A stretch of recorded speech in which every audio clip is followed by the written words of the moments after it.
Quando a gente tem aí um uso prolongado da família dos prazóis, isso vai, você usa isso porque você tá com desconforto gastrointestinal hoje. Então, vamos pensar sobre esses desconfortos. O que eu tô sentindo? É azia, é refluxo, é má digestão, é empazinamento, são gases. Quais são os sintomas que eu tenho hoje? Eu preciso de ajuda para sentir menos esses sintomas e conseguir fazer o desmame desse remédio que eu tô tomando por conta própria para eu sentir segurança. Porque é fácil, né? Se eu tô morrendo de dor, se eu tô passando mal, eu tomo remédio. Ai, aliviou. Só que esse é o motivo principal da gente estar aqui hoje. Mostrar pra vocês que não é só tomar o remédio, muito menos tomar pra vida inteira. Eu preciso corrigir essa alimentação, porque esse remédio a longo prazo vai reduzir a produção de ácido. Se reduz a produção de ácido, isso piora cada vez mais a tua digestão. Porque a digestão depende de ácido. Aí piora a desbiose, aí piora o intestino, aí piora a absorção de vitaminas e minerais. Então vira uma bola de neve o que ninguém nunca te falou. Talvez se na primeira consulta, quando você recebeu a prescrição, te falassem assim, olha, mas é só por esse período. Depois você procura um profissional para te ajudar a melhorar a tua alimentação, se ela tá muito ruim hoje, procura um profissional para poder mudar a tua rotina, porque isso é importante. Já ia mudar. Porque talvez você já ia entender que aquilo ali, olha, isso daqui a longo prazo vai te fazer mal. Muita gente nunca ouviu falar que o omeprazol a longo prazo vai fazer mal. E se você não sabe que aquilo te faz mal e te ajuda a reduzir a dor, você vai ficar tomando de forma indiscriminada por muito tempo. E é aí que mora o problema.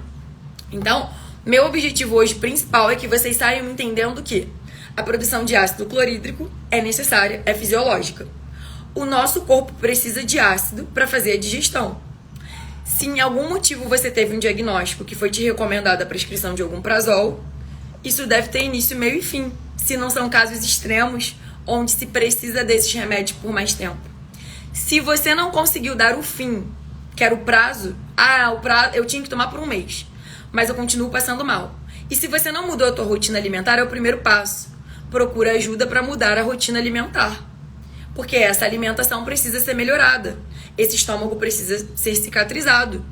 Essa digestão precisa ser entendida.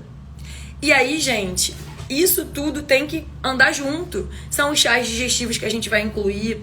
Outra coisa que muita gente faz que atrapalha muito a digestão. Comer bebendo. Comer bebendo atrapalha muito a digestão. Então, se você hoje tem um monte desses sintomas que eu citei aqui, se você hoje faz uso dos prazóis e come bebendo, pensa comigo, você já não tá com uma digestão boa e ainda tá bebendo junto com a comida, vai aos poucos reduzindo cada vez mais esse líquido.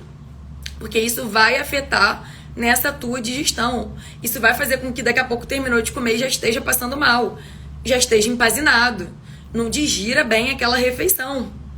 Então, são coisas que vão se somando e vão piorando tudo que você sente, todo o desconforto. E aí vai ficando chato, né? Porque você come e sempre passa mal. Você vai ficando com medo do que comer. Você vai ficando com medo de comer na rua. Você não sabe mais os lugares que aquilo vai te fazer passar mal. Tudo vai ficando tão difícil. É o que eu vejo na minha prática. Os pacientes que fazem uso de prazóis a longo prazo, eles têm muito medo de tudo. Eu tenho medo de comer. Mas quando vê, tá ali comendo um monte de bobagem. Então, tem medo de comer a comida saudável. Mas as besteiras continuam muitas vezes entrando. Ou então você não consegue comer um volume muito grande, porque você come e fica empazinado. É muito ruim você comer, né, e não sentir que aquilo não digeriu. Come pouquinho e parece que, meu Deus, parece que eu comi um boi. Tô me sentindo muito mal. Então isso não é normal. Se você tá vivendo isso há muito tempo, você precisa de ajuda pra cuidar. Se você tá tomando aí algum prazol há muito tempo, hoje sai daqui com esse alerta, preciso de ajuda para conseguir fazer o desmame se eu tô tomando isso por conta própria. Não é certo ficar usando isso por conta própria. Eu preciso cuidar do meu estômago. Preciso de ajuda para fazer esse desmame. Porque a longo prazo é isso, seus exames vão alterar. Você vai ter várias deficiências nutricionais, teu intestino vai ficar aí com desbiose intestinal. A gente vai abrindo várias coisas, a imunidade ruim, né? A absorção de nutrientes vai ficando cada vez pior. Então, daqui a pouco você abriu vários outros quadros e diagnósticos por conta de um remédio que te ajudava e você continuou tomando, sem saber o mal que aquilo ali te fazia.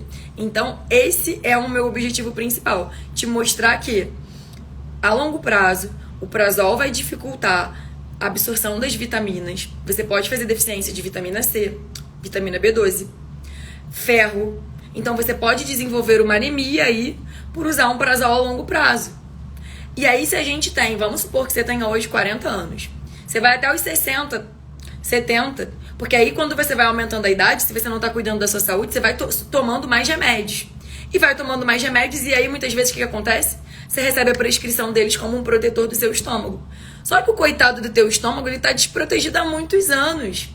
Ele tá ali inflamado há muitos anos. Então, a gente precisa cuidar desse estômago. A gente precisa incluir estratégias cicatrizantes para esse estômago. Então, reforço aqui essas estratégias para vocês. A espinheira santa, maravilhosa. A melhor erva para mim aí, para essa digestão, para hipocloridria, para gastrite, quando a gente está com uma produção excessiva de ácido, a espinheira santa é maravilhosa, anti-inflamatória, cicatrizante, maravilhosa para a saúde. A gente tem que pensar em corrigir essa alimentação, então tem que entender se tem algum alimento ali que está sendo ruim para você, que está piorando essa tua digestão, essa tua absorção, essa tua produção de ácido. Se tem um potencial alergênico para você, a gente precisa tirar ele para conseguir melhorar tudo isso, para melhorar os sintomas que você sente. Porque é isso, se você sofre com uma intolerância à lactose, vai adiantar eu tentar te fazer o desmame do remédio que você está tomando ali por conta própria? Não vai. Se eu não tiro esses alimentos contendo lactose. Por quê? Porque eles estão te irritando. Você vai continuar sentindo dor, sentindo azia, sentindo queimação. Todos os sintomas que você está tendo podem ser por essa alergia alimentar que não foi descoberta. Então tem que investigar se tem uma alergia alimentar. Tem que corrigir essa alimentação. Tem que incluir alimentos, ali cicatrizantes. A maçã é maravilhosa, Tem até uma frase que fala: consuma uma maçã por dia e não adoeça. Então maçã é boa para várias coisas, inclusive para o seu estômago. Então a coitada da maçã que vai na tua bolsa pro trabalho e volta, porque todo mundo diz que leva maçã pro trabalho, porque é fácil, cabe na bolsa, mas a coitada vai e volta. Ninguém lembra de comer a pobrezinha da maçã. Então incluir mais maçã na tua rotina alimentar. Chá verde, maravilhoso também, para ajudar aí no teu estômago, principalmente quando o paciente está aí com H. pylori, que tem aquela gastrite com H. pylori. Chá verde é maravilhoso, muito bom. Outra coisa aí muito boa também, em alguns casos, muitos estudos já mostram, em alguns casos a gente se favorece muito, principalmente também se tem H. pylori, do uso de probiótico. Então esse é um tema à parte, um assunto à parte, mas os probióticos são o quê? Bactérias boas. Lembram do que eu falei? Se você toma um prazol por muito tempo, isso diminui tua produção de ácido. Se você reduz muito essa produção de ácido, isso pode favorecer uma hipocloridria, ácido diminuído.